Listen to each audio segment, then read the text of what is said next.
The loudest moment of Alex Eala's Wimbledon journey may not have happened on center court. It came thousands of miles away, inside an airport terminal in Manila, when a 21-year-old tennis player walked through the arrival doors and realized that an entire country had been waiting to welcome her home. There was no championship trophy in her hands, no victory parade, and no attempt to pretend her Wimbledon run had ended differently.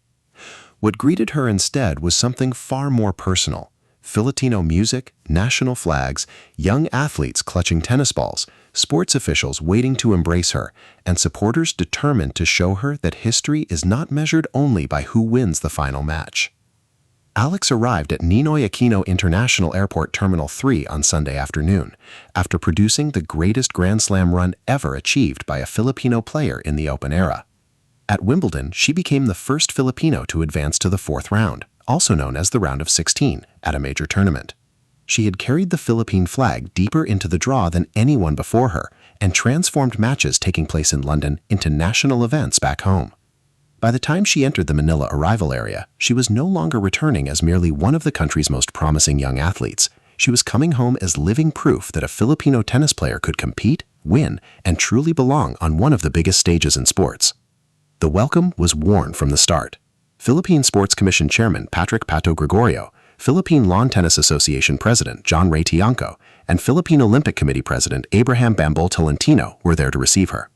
But this did not feel like some stiff, carefully rehearsed official ceremony.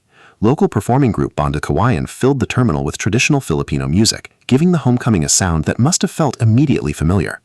After months of airports, hotel rooms, practice sessions, press conferences, and high-pressure matches overseas, Alex suddenly found herself surrounded by the sounds, faces, and unmistakable energy of home.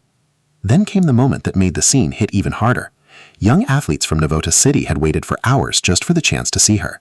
They held out tennis balls, hoping for an autograph and maybe a few seconds with the player they had watched make history.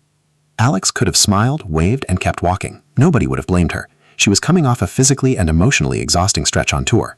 Instead, she stopped. She signed the tennis balls, greeted the young players, and made sure the kids who had spent hours waiting did not leave feeling invisible. That small gesture explained why this homecoming meant so much. The fans were not celebrating match results alone. They were celebrating access to a dream that had once seemed almost impossibly far away.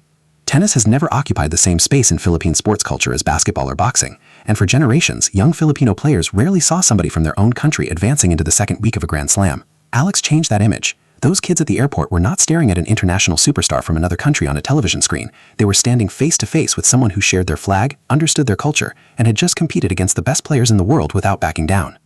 Her Wimbledon run gave the nation plenty to remember. Earlier in the tournament, Alex fought back against Australia's Maya Joint after dropping the opening set, winning 3-6, 6-2, 6-0, and becoming the first player from the Philippines to reach the third round of a Grand Slam. She then pulled off a stunning victory over defending Wimbledon champion Iga Swiatek, earning a fourth-round showdown with Italy's Jasmine Paolini. Against Paolini, Alex endured a difficult opening, found another level in the second set, and forced the match into a deciding third set. Paolini eventually ended the run with a 6-4, 4-6, 6-3 victory, but that final score could not erase what Alex had accomplished. She had gone farther at a major than any Filipino player before her, while approximately 8,000 supporters gathered at a Manila watch party to cheer for her from the other side of the world. That is what made the airport reception different from an ordinary sports celebration. The crowd was not welcoming home a champion because of one final result. They were thanking an athlete for making them believe. Every cheer carried memories of early morning alarms, late-night viewing sessions, nervous match points, family group chats, social media updates, and Filipino communities around the world following every swing of her racket. For many supporters, Alex's journey had become bigger than tennis.